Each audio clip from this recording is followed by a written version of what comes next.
We also made a pact that we were, and those of you who've indicated some difficulty, this is real active stuff. It didn't just sort of happen. We made a pact to own decisions that were jointly made. And it is very easy when you have that non-win-win culture, and the association would be guilty of it, the district would be guilty of it. We would make decisions together, and then somebody would go out and say, well, yeah, they browbeat me into this, and the district is what really wants this, or the union really wants this, but we don't. But our pact was that when we make a decision, we stick with it. And we come out of the room, no matter what was said in the room about what we did like or didn't like. When we made that decision, then we jointly owned it. And that's extremely important. These are general and not specific to A to F, but you have to have these. If you're having issues implementing A to F or A to G, then you've got to have these kind of precursors, or else you're going to get caught in the same old bind.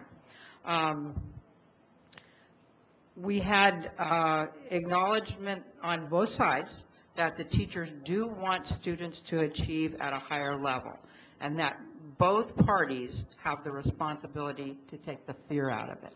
And that is huge with A to F. That I can specifically speak to with A to F, because there was a lot of fear. There were a lot of focus groups done, and teachers were involved in it, and they did want the A to F. Everybody wants their students to achieve at a high level. Why would you be in teaching if you didn't?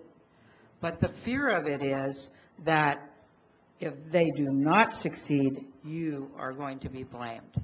And that's a very real fear, because those of you, if anybody's in here who's ever taught high school, we have situations where principals have come in and say, we have too many Fs in this high school. You have to do something about it. And the natural reaction of the teacher is, I just calculate the grades. The student earns them. But the fear in an A to F situation, the only fear that was ever really exhibited or verbalized by our teachers was, am I going to be blamed if we put students in who are ill-prepared? And that's a real concern, and you have to deal with it. So safety nets were huge. We put in lots of safety nets. The union really didn't have to insist on it. I mean, we had to make sure that they were there for our teachers, but we didn't have to insist on it because, again, we had this culture where it was, we all wanted it. Everybody wanted it to be successful. Why would we not? And if teachers, if the system failed, if the A to F requirements failed, then teachers failed too, by the very nature of everybody can just look at it and say, well, it didn't work. And then the naysayers, of course, jump on that and go, yeah, see, we told you so. So it was really important to have safety nets.